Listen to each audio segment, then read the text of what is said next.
Assalamualaikum warahmatullahi wabarakatuh. Selamat malam. Jumpa lagi dengan saya Aldi di channel Mereka Ada. Dimanapun kalian berada, saya doakan semoga kalian dalam kondisi sehat dan selalu diberikan kemudahan dalam menjalankan segala aktivitas. Pada kesempatan kali ini saya akan membacakan cerita pendakian mistis di Gunung Arjuna via Tretes. Cerita ini dialami oleh Mas Abdul dan kawan-kawan saat mendaki ke Gunung Arjuna. Namun sebelum mulai bercerita, pastikan teman-teman sudah mensupport channel Mereka Ada dengan cara menekan tombol subscribe dan menyalakan lonceng notifikasinya, supaya kalian selalu update saat channel ini upload video terbaru. Kalau begitu tanpa banyak basa-basi lagi, mari kita mulai ceritanya.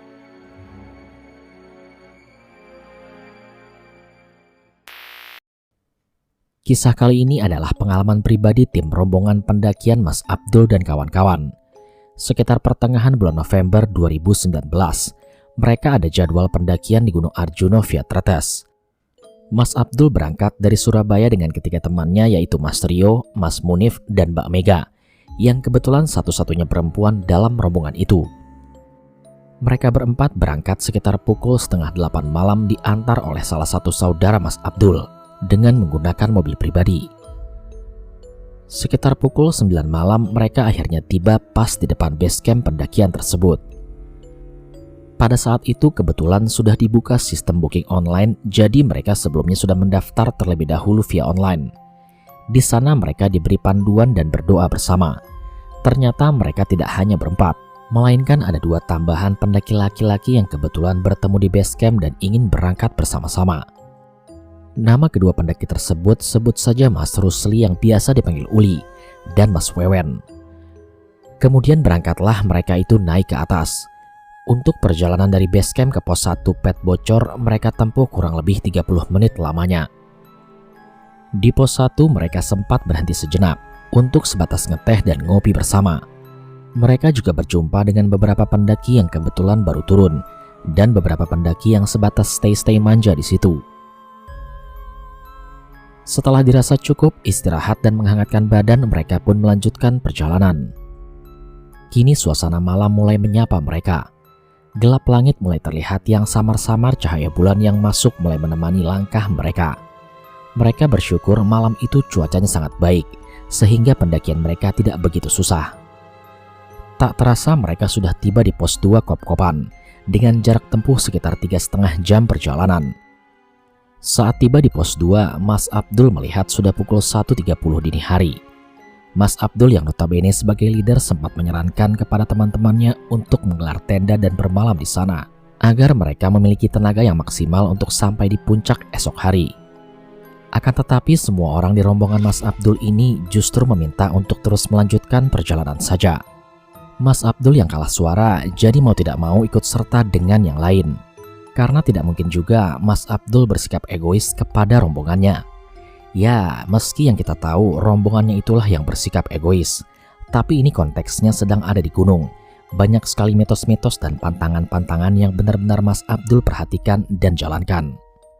Mas Abdul sendiri sebenarnya sudah cukup kelelahan, tapi karena tidak ingin mengecewakan rombongannya dan berusaha untuk menjadi leader yang baik, akhirnya ia menyanggupi permintaan teman-temannya.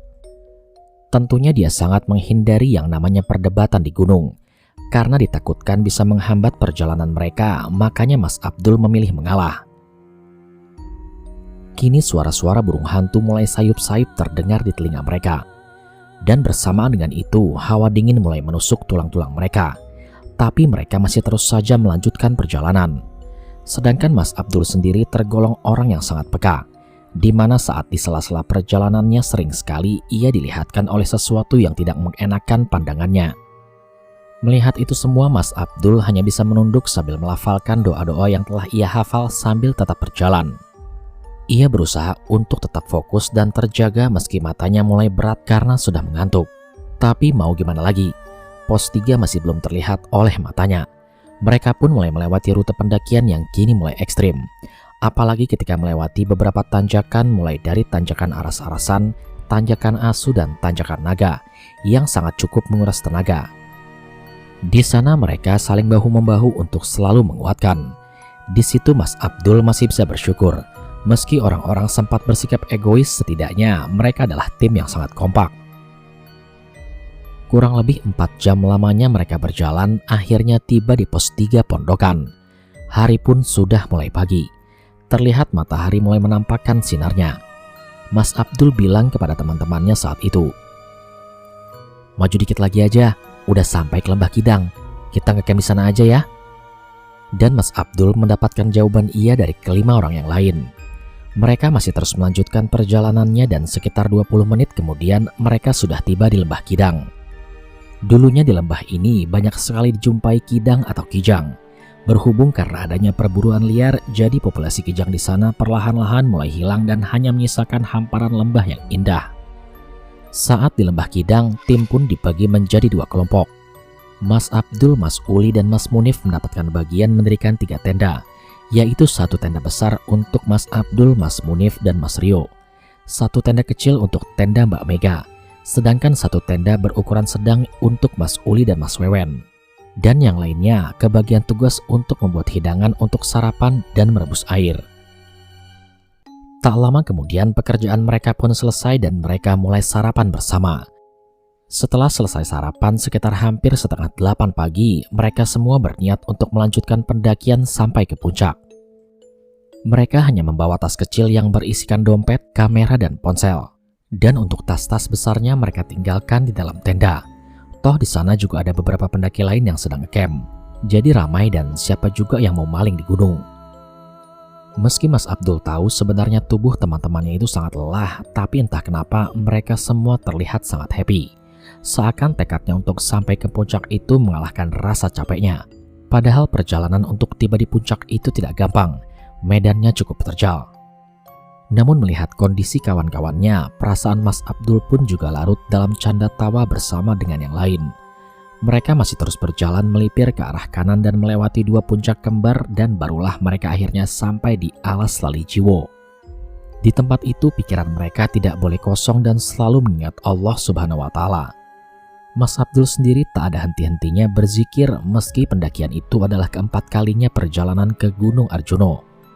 Karena konon katanya di Alas Lali Jiwo itu bisa membuat orang lupa diri, berhalusinasi dan hilang kendali. Itulah kenapa Mas Abdul tidak ingin bersikap arogan. Padahal dia bisa dibilang cukup sering untuk mendaki ke Gunung Arjuno. Karena memang sepantasnya dimanapun kita berada hendaklah selalu menjaga sikap dan tutur kata. Karena di setiap tempat ada penunggunya masing-masing yang belum tentu suka dengan kehadiran kita.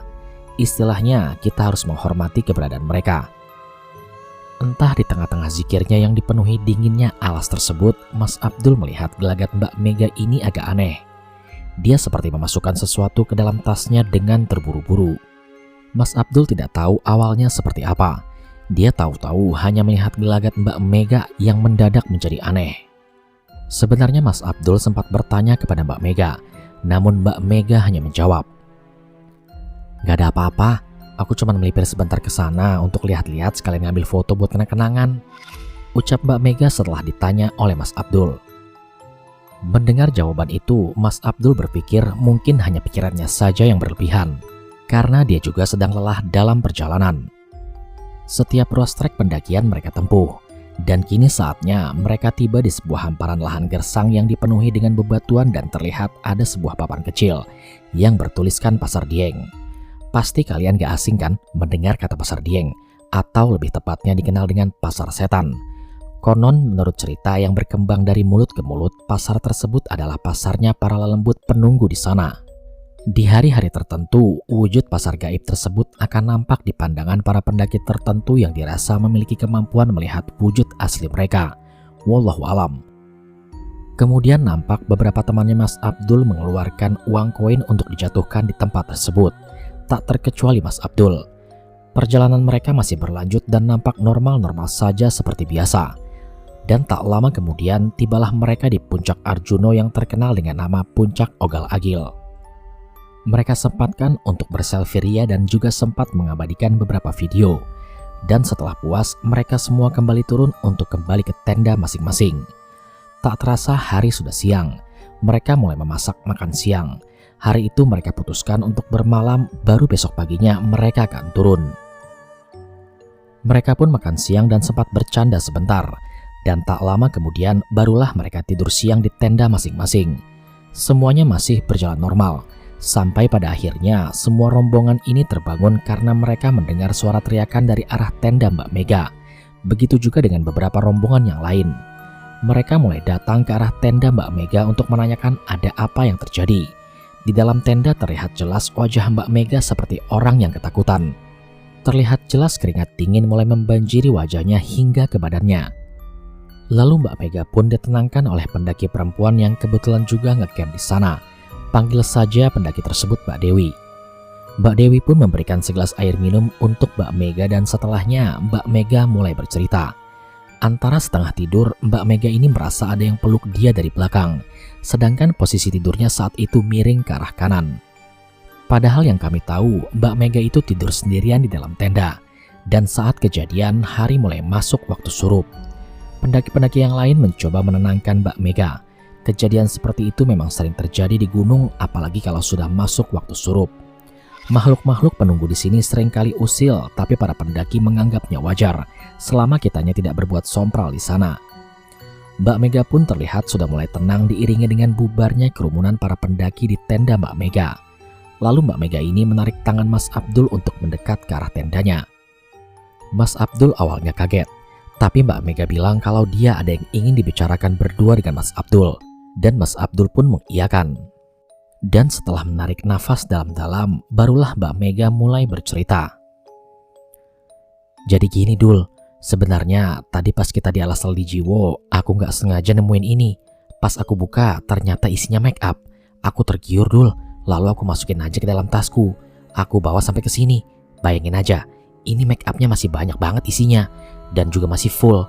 Ditambah lagi, lihat deh, parfumnya juga isinya masih setengah. Jelas Mbak Mega pada Abdul. Mendengar hal itu Mas Abdul seketika kaget. Antara nggak nyangka atau gimana sambil melihat ke arah wajah Mbak Mega. Kamu kok lancang banget sih? Kamu tahu kan kalau di gunung itu nggak bisa sembarangan asal ambil barang. Ini gunung loh, bukan di rumah kamu. Kita kan juga nggak tahu itu punya siapa. Aku juga dari tadi nemuin banyak rokok yang isinya masih full, tapi aku nggak berani ambil karena pamali. Aku dikasih penjelasan pas sebelum doa bersama. Emangnya kamu gak dengar apa gimana sih? Sumpah ya, kalau kamu biasanya suka begini, setidaknya jangan kamu bawa kebiasaan kamu itu pada saat pendakian kayak gini Mega. Jawab Mas Abdul. Lalu Mbak Mega pun melanjutkan bicaranya. Makanya Dul, aku nyesel. Karena sejak kejadian itu, aku dilihatin sosok perempuan. Tapi aku gak kenal, terus dia ngilang gitu aja. Pokoknya banyak lagi deh gangguannya. Tapi aku gak berani cerita ke kalian. Karena aku tahu kalian pasti bakal marah. Tapi aku udah gak kuat lagi Dul. Kita turun sekarang aja ya. Aku pengen pulang. Kemudian Mas Abdul pun menjawab. Gila kamu. Udah bikin salah lari pula kamu dari masalah. Terus mau kamu apa sama tempat make up itu? Balikin lagi aja ke tempat asalnya. Aku ogah nemenin. Sekarang giliran Mbak Mega yang berkata sedikit emosi. Kamu yang gila Dul. Ini udah gelap banget. Alas Saldijiwo itu mitosnya serem banget. Masa iya aku harus balikin ini sendirian? Udahlah, aku taruh di pinggir pohon sana aja. Nanti aku sambil berdoa supaya nggak akan diganggu lagi. Kemudian Mas Abdul hanya menjawab. Terserah kamu lah. Tentunya Mas Abdul merasa jengkel atas sikap temannya ini. Saat waktu mereka mau keluar tenda, hal ganjil mulai mereka berdua rasakan. Menurut Mas Abdul saat dia membuka pintu tenda, dia melihat di situ nggak ada siapa-siapa selain dirinya dan Mbak Mega. Seakan-akan orang yang ramai itu tiba-tiba hilang pergi entah kemana. Melihat itu Mbak Mega menangis sejadi-jadinya dan Mas Abdul mulai merasa ini ada yang tidak beres. Kemudian Mas Abdul mulai menenangkan Mbak Mega dan mengajak Mbak Mega untuk menutup mata lalu berdoa bersama, meminta ampun dan perlindungan. Dan benar saja, setelah mereka membuka mata, keadaan kembali menjadi normal. Bahkan dari kejauhan, teman-teman yang lain sudah memanggil mereka berdua untuk makan malam bersama. Sedangkan Mbak Mega mengurungkan niatnya untuk menaruh tempat make up itu di pohon-pohon dan lebih memilih untuk membawanya turun. Nanti saat sampai di bawah, baru dia berikan ke penjaga yang ada di bawah. Karena nyalinya ciut untuk kembali ke alas itu. Ditambah lagi, dia juga sudah lupa titik tempatnya ia menemukan barang-barang itu. Mereka pun akhirnya mulai makan malam bersama. Dan sekitar pukul 10 malam mereka semua tertidur.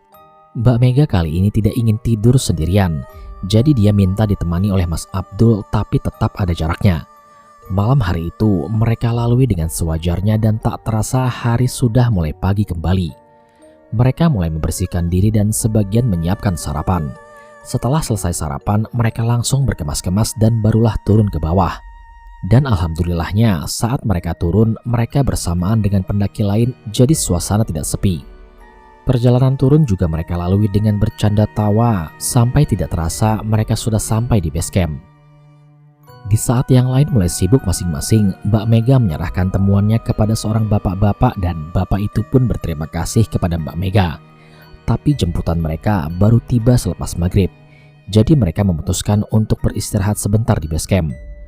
Selama di base camp ternyata Mbak Mega ini ketiduran dan saat ia tertidur, ia bermimpi bertemu dengan seorang pendaki perempuan yang usianya mungkin di bawahnya. Pendaki ini mau jalan naik ke atas. Dan saat di tengah jalan, pendaki ini menoleh ke arah Mbak Mega sambil tersenyum. Dan kemudian berkata, "Makasih ya Mbak, barangku sudah kau kembalikan." Lalu pendaki itu menghilang tanpa Mbak Mega tahu siapa namanya. Tak lama kemudian Mbak Mega pun terbangun karena dibangunkan oleh Mas Abdul, karena jemputannya sudah datang. Saat cerita ke Mas Abdul pun Mbak Mega terlihat senang dan sangat lega. Akhirnya ia tidak mengalami hal-hal aneh setelahnya. Dari sini dia bisa belajar untuk menjaga sikap dan tutur kata entah dimanapun itu. Tujuannya untuk menghormati siapapun yang ada di tempat tersebut. Kita juga bisa belajar dari Mbak Mega bahwa sopan santun harus diterapkan dimanapun kita berada. Sebelum kita menyuruh orang lain untuk menghormati, alangkah baiknya kita lebih dulu menghormati orang lain, termasuk bangsa lembut. Meskipun derajat manusia lebih besar dari mereka, tetaplah selalu menjaga sikap. Toh mereka tidak akan mengganggu kita kecuali kita yang mengganggu mereka duluan. Alam dan manusia akan saling berkesinambungan ketika di dalamnya ada rasa sayang dan saling menghargai satu sama lain. Mari kita jaga alam kita. Dan yang paling penting juga ketika mendaki, jangan lupa bawa kresek untuk sampah yang kalian bawa. Sekian dan terima kasih.